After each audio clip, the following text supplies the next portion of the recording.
Welcome to Motor Development Across the Lifespan. This lecture will discuss the third chapter of Lifespan Motor Development, the 7th edition by Haywood and Gretchel. This lecture will also provide supplementary examples and explanations to help provide a deeper understanding of the book chapter. In this lecture, students will learn about biomechanical principles of motion, learn about biomechanical principles of stability and balance, and discuss how an understanding of the principles of motion and stability allow us to study behavior across the lifespan and across the development and performance of motor skills. Learning to move involves learning the physics of your body. This is not an easy task because, 1, during development, your body is still growing. So once you may have mastered a skill at age 10, when you go through puberty and grow 4 inches, now you have to adapt your movements for a bigger body, with longer limbs and potentially larger muscles. Secondly, you have to learn to move in different environments that cause you to have to adapt your movements. For example, walking on sand or ice. Lastly, you have to learn to move with different movement goals. For example, throw for speed or throw for precision, or even both. Let's start our discussion of biomechanics, or the physics of the human body, by discussing Newton's 3 laws of motion. We move in an environment that has gravitational force. This force pulls any object or body with mass back towards the earth. The phrase, "what goes up must come down," means that if you project an object, including your body, away from the ground, gravity will pull you back towards the ground. As a result, the path or trajectory of the object or your body will be an arc, or more appropriately, a parabola. Here, I am showing you a child jumping. He projects himself with a certain force at an angle. If you notice the dotted lines, these are the angles that he's projecting his body at.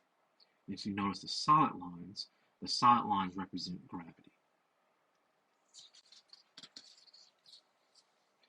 The force is broken down into the force going up and the force going towards the right. At the top of the parabola, the gravitational force cancels the projection force.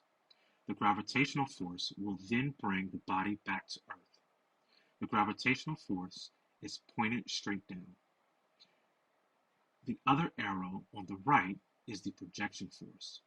Since it is not subject to gravitational force, the body will still move towards the right. The net force is thus the dotted arrow because it is the sum of the force in each direction, up, down, and left and right. Newton's first law states that an object at rest stays at rest, and an object in motion stays in motion until that object is acted upon by a force. In other words, to move something or to stop something from moving, you have to apply force. For example, the football player needs to apply a force on the tackling dummy to move it. The picture on the right is called Newton's cradle. This object illustrates Newton's first law because in order to move the 4 balls to the right, you must use the ball on the left to apply a force. This object also illustrates Newton's other laws, which I will discuss in the subsequent slides. Newton's second law states that force is equal to the mass of an object times acceleration. Alternatively, you can arrange the equation to define acceleration as the force divided by the mass of the object. So the change in velocity of an object depends on how much force is applied and an object's mass. So given the same amount of force, a light object will accelerate more than a heavy object.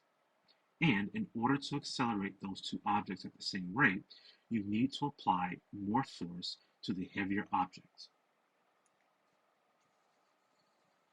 Another application of Newton's second law is that when you apply a force over a greater distance, you increase the total force applied. As shown in the cartoon on the bottom, if you take a step when throwing, you increase the linear distance that the force is being applied and thus increasing the total applied force. Another example, using a preparatory windup, which increases the angular distance over which the force is applied. A preparatory windup is also useful to cause a muscle stretch. That stretch in the muscle not only increases the distance over which the force is applied, but it also mechanically loads the muscle like a spring, allowing it to generate more force. There is a trade-off between stability and motion. By definition, stability resists motion. For example, the child on the left does not take a step when throwing. He is more stable because both feet are on the ground. However, the child on the right takes a step and, although he is less stable, he is able to generate more force because he is able to apply force over the longer time he takes a step. Newton's third law. Every action has an equal and opposite reaction. For example, as the baby takes a step, he exerts a force downward due to his mass times gravity. With the front foot, this is the large solid black arrow. This force is counteracted by an equal and opposite force from the ground pushing up on the foot.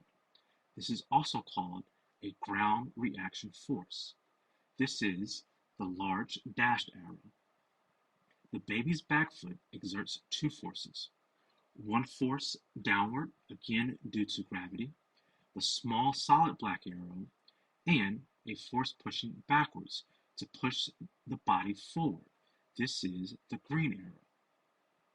The opposite reaction is the ground pushing back up on the foot, also called the ground reaction force. This is the small dashed arrow.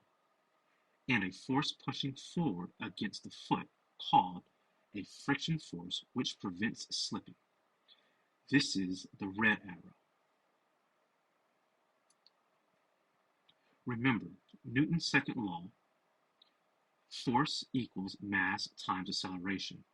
In this case, the downward force of the body equals the body mass times the acceleration due to gravity.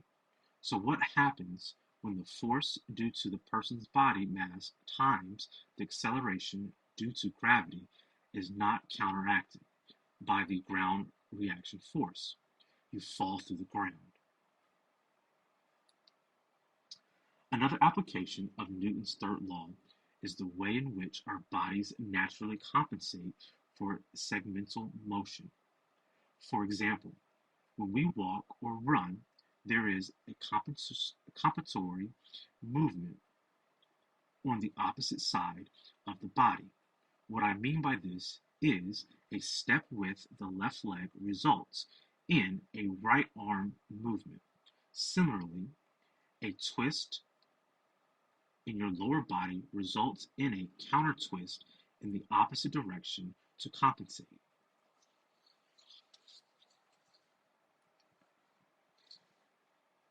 Before moving on to the next section, let's just recap. Body movement is governed by physical laws or mechanical principles. This is called biomechanics. Newton proposed three mechanical principles to describe motion. Newton's first law states that an object at rest stays at rest, and an object in motion stays in motion until that object is acted upon by a force. Newton's second law states that force equals mass times acceleration. Lastly, Newton's third law states that every action has an opposite and equal reaction.